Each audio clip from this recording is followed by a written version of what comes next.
దాంట్లో రాజీనే లేదు. ఇంకో పక్క గ్రామాల్లో కూడా ఈ కార్యక్రమాన్ని అమలు చేస్తున్నాం.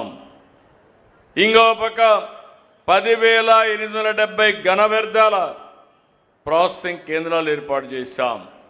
210 ప్లాస్టిక్ వ్యర్థాల కోసం కొన్ని పరిశ్రమలు ఏర్పాటు చేశాం. ఇంకో పక్కన మీరు ఇవన్నీ చూసిన తర్వాత ఎక్కడన్నా రోడ్డు పక్కన చెత్తలున్నా దాన్ని కూడా రిమూవ్ చేయడానికి స్వచ్ఛ రథం అనే స్వచ్ఛ పదం అనే కార్యక్రమం పెట్టి దాని ద్వారా కలెక్ట్ చేసే పరిస్థితికి వస్తున్నాం. మొన్న మే 23 నుంచి జూన్ 20 వరకు ఆపరేషన్ క్లీన్ స్వీప్ అనే కార్యక్రమాన్ని పెట్టాం. చాలామంది ముందుకు వచ్చారు, బ్రహ్మాండంగా పనిచేశారు. స్వచ్ఛ సర్వేక్షణ్ 25, 26 చాలా బాగా చేయగలిగాం. దీనికి కారణం మీ అందరూ. నేను ఒకటే మిమ్మల్ని కోరుతున్నాను, ప్రతి కుటుంబం భాగస్వాములు కావాలి, ప్రతి వ్యక్తి భాగస్వాములు కావాలి. మీ ఇంట్లో చెత్తని తడి చెత్త పొడి చెత్తగా మార్చే బాధ్యత మీది. ఇంకో పక్క ప్రతి ఇంటికి మనుషులు వస్తారు. మీ ఇంట్లో చేసిన చెత్త మీరు సెగ్రిగేట్ చేసి అవసరమైతే అది ఇచ్చేస్తే దాన్ని తీసి ప్రాసెసింగ్ చేసి ఎక్కడికక్కడ ముందుకు తీసుకుపోయే పరిస్థితికి వస్తాం. నేను ఒకటే నిర్దిష్టమైన ఆలోచనలు 18 సార్లు వచ్చాను, మళ్ళీ వస్తా. 3వ శనివారం ఒకటే కోరుతున్నా, దీనికంటే మించిన పవిత్రమైన కార్యక్రమం ఇంకోటి లేదు.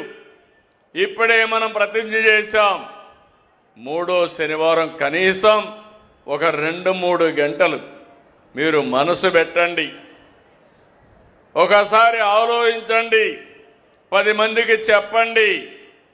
ఇది కానీ మనం చేయగలిగితే భావితరాలు ఆనందంగా ఉంటారు. ఇది ఒక లెగసీగా తయారవుతుంది. మీ అందరికీ నేను ఇచ్చే పిలుపు నెట్ జీరో. మీ ఇంటి మీదనే మీరు కరెంటు ఉత్పత్తి చేసుకోవాలి.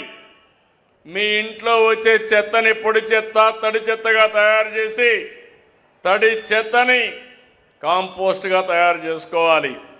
పొడి చెత్తని డిపార్ట్మెంట్కి ఇస్తే అవసరమైతే కొన్ని మీరు ఇచ్చిన దాని మీద తిరిగి కొన్ని నిత్యావసర వస్తువులు మీకు ఇస్తాం. దేనికి పనికిరాని చెత్త మనం కరెంట్ ఉత్పత్తి చేయడానికి పంపిస్తాం.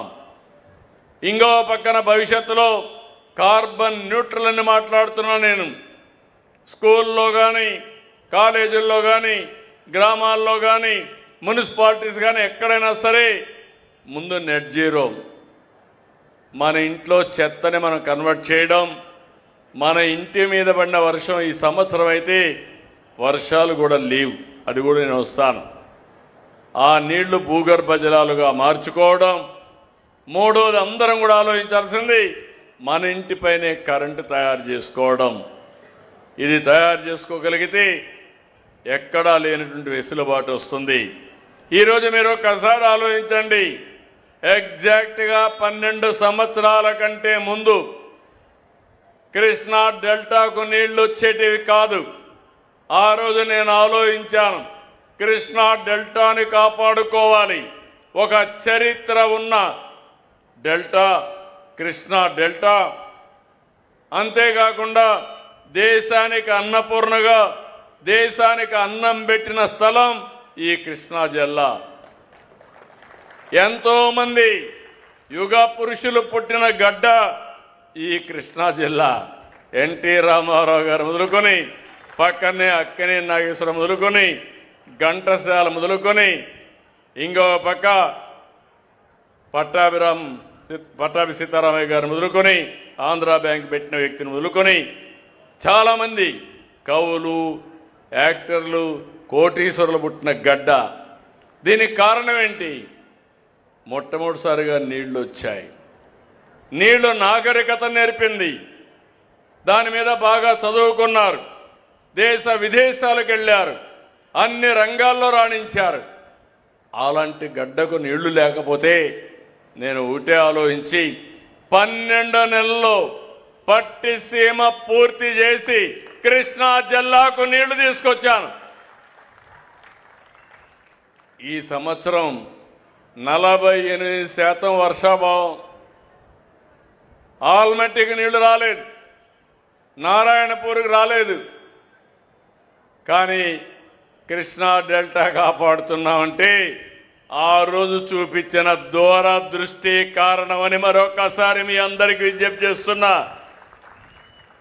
ఇప్పటి వరకు 450 టీఎంసీ నీళ్లు తీసుకొచ్చాం. ఇంకో పక్కన 50,000 కోట్ల రూపాయలు సంపద సృష్టించగలిగాం.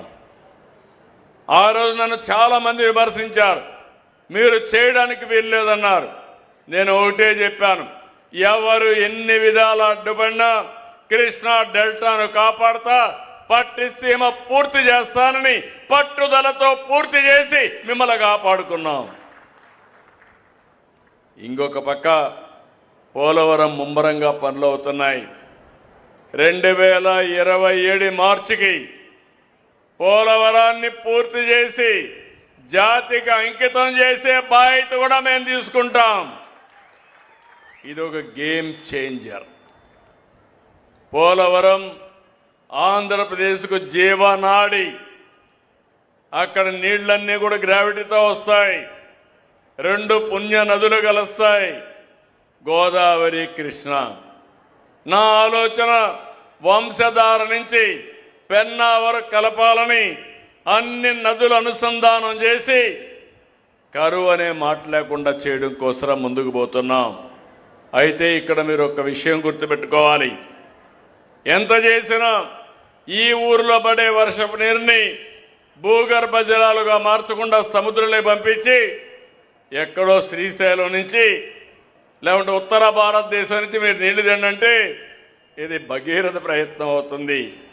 ఎక్కడికక్కడ భూగర్భ జలాలు పెంచాలి.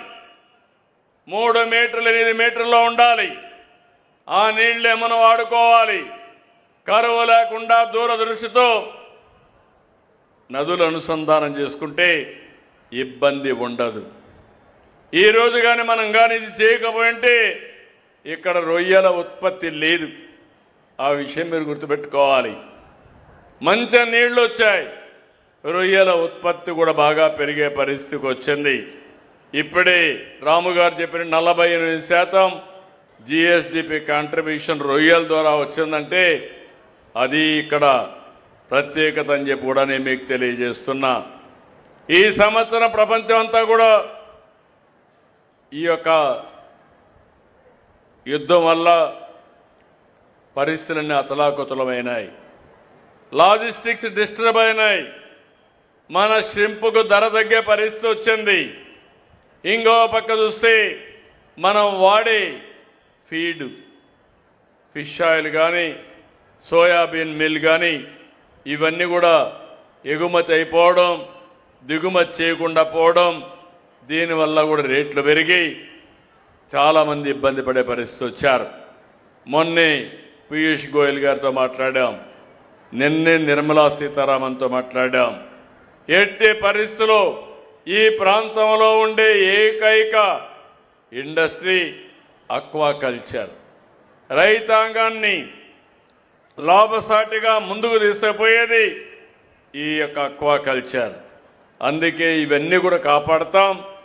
అందుకే మీరు చూస్తే మొట్టమొదటిసారిగా ₹50 కరెంటుతో జోన్ నాన్ జోన్ అనే పేరు లేకుండా అందరికీ ₹50 కరెంట్ ఇచ్చిన ఘనత ఎన్డీఏ ప్రభుత్వానిది.